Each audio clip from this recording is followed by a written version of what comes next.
Hello दोस्तों, GS वाणी में आप सभी का स्वागत है। मैं आपका एजुकेटर यश चंद्रा। आज आपके सामने खबरों में विशेष लेके आया हूँ स्लिम मिशन। आइए देखते हैं खबरों में क्यों है स्लिम मिशन और इसके बारे में उन बारीकियों को देखेंगे जो आपकी परीक्षाओं में पूछे जाने की पूरी संभावना है। तो चलिए देखते हैं एक एक बिंदुओं को इसके। हाल ही में जापान का smart lander for investigating moon, इसका फुल नेम है, ध्यान रखिएगा कहाँ का है, जापान का है। ठीक है, तो पूछा जा सकता है कि स्लिम मिशन किस देश के द्वारा भेजा जा रहा है, किस देश के द्वारा लॉन्च किया जा रहा है। एक महीने की लंबी यात्रा के बाद अब और 19 जनवरी को अपने नियोजित चंद्रमा लैंडिंग प्रयास से पहले चंद्रमा की कक्षा में प्रवेश कर गया। Recently, Japan's smart lander for investigating moon spacecraft entered the moon's orbit after a month-long journey and ahead of its planned moon landing attempt on January 19। यहाँ अधिक महत्वपूर्ण बात यह है कि स्लीम की सफलता या विफलता आगामी चंद्रयान 4 मिशन को भी प्रभावित करेगी। The more important points here is that the success or failure of SLIM will also affect the upcoming Chandrayaan 4 mission. Slim mission के बारे में थोड़ी सी जानकारी लेते हैं। 6 सितंबर 2023 को लॉन्च किया गया smart lander for investigating moon, एक जापानी एरोस्पेस एक्सप्लोरेशन एजेंसी। जैसे हमारे यहाँ इसरो है, वैसे ही हर देश की अपनी स्पेस एजेंसी होती है। तो हमारे यहाँ की जैसे इसरो कहा जाता है तो वहाँ पे जाक्सा कहा जाता है, जाक्सा, जापानी एरोस्पेस एक्सप्लोरेशन एजेंसी।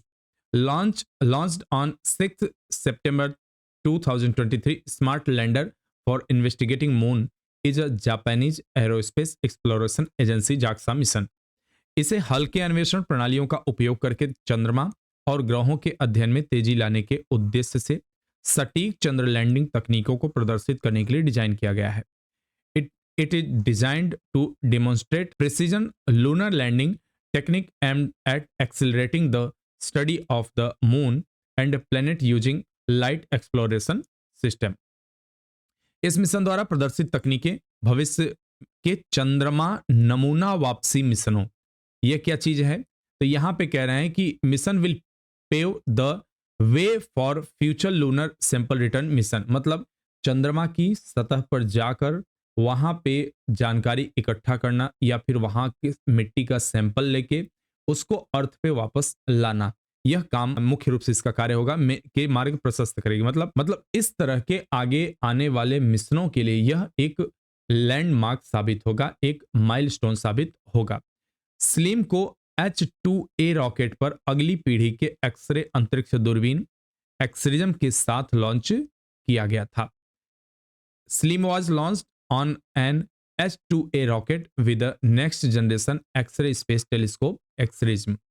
यह कम गुरुत्वाकर्षण वाले वातावरण में अन्वेषण के लिए मौलिक प्रौद्योगिकी का भी परीक्षण करेगा, जो सौर मंडल की भविष्य की वैज्ञानिक जांच के लिए एक महत्वपूर्ण आवश्यकता है। आप में से काफी लोग जानते होंगे कि पृथ्वी का 1/6 ग्रेविटेशनल फोर्स चंद्रमा पे है। ठीक है, तो यहां पे क्या कह रहे हैं कि वहां पे मौलिक प्रौद्योगिकी का परीक्षण किया जाएगा कम गुरुत्वाकर्षण वातावरण में, यानी कि जहां ऐसे वातावरण में जहां कम गुरुत्वाकर्षण है वहां पर भी इस मिशन के द्वारा प्रयोग किया जाए, कैसे यह मिशन काम करेगा और कैसे वहां पे आगे के आने वाले मिशन के लिए राह निर्मित की जाएगी या उनके लिए वहां अनुकूल परिस्थितियां तैयार की जाएंगी। It will also test fundamental technology for exploration in low gravity environments which is a critical requirement for future scientific investigation of the solar system. कहा ऐसा जा रहा है दोस्तों, जैसे आने वाले समय में ऐसा माना जा रहा है कि भारत का भी जो दक्षिण ध्रुव पे मिशन भेजा गया, या भारत के ही अगर आपको याद होगा तो हमारे ही चंद्रयान 1 ने चंद्रमा पर पानी होने की प्रत्यक्ष सबूत दिया था, या कहा जाए तो उसके पुख्ता सबूत दिए थे। फुल एविडेंस वहां से मिला था कि पानी है।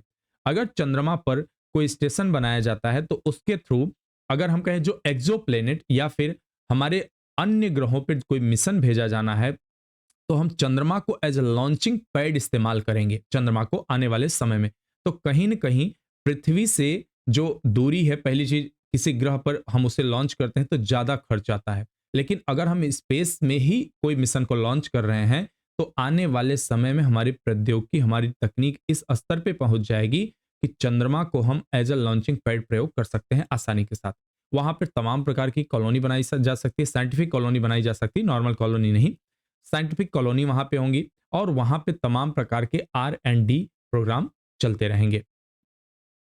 यदि यह सफल हो जाता है तो अगस्त में भारत के चंद्रयान 3 मिशन में सफल होने के बाद जापान प्राकृतिक उपग्रह पर रोबोटिक यान को सॉफ्ट लैंड करने वाला केवल पांचवां देश बनेगा। It is succeed, Japan will become only the fifth country to soft lander robotic vehicle on the natural satellite. देखिए सैटेलाइट दो तरह के होते हैं, एक नेचुरल सैटेलाइट और एक हमारा जो ह्यूमन मेड सैटेलाइट होता है, मैन मेड सैटेलाइट होता है। तो अगर किसी भी ग्रह का कोई ऐसा सेलेस्टियल बॉडी है जो कहा जाए तो ग्रह है जो चक्कर लगा रहा है, ना कि सूर्य का बल्कि किसी ग्रह का, तो उसे उस ग्रह का चंद्रमा कहा जाता है, उसे वो उस ग्रह का नेचुरल सैटेलाइट कहा जाता है। जैसे हमारी पृथ्वी का चंद्रमा चक्कर लगा रहा है, ठीक है। आप कमेंट करके बताइए कि मंगल के चंद्रमा का क्या नाम है, ठीक है, मंगल के चंद्रमा का क्या नाम है, कमेंट करके आप बताइए। Satellite after India succeed in its Chandrayaan 3 mission in August. Chandrayaan 4 के बारे में थोड़ा सा बात कर लेते हैं। चंद्रयान 4 के बारे में थोड़ी डिटेल मिल चुकी है। चंद्रयान 4 चंद्रमा पर 4 मॉड्यूल पहुंचाने के लिए 2 बार लॉन्च किया जाएगा। मतलब एक प्रकार से वहां पर जो उपकरण है तमाम प्रकार के उनको 2 बार में पहुंचाया जाएगा।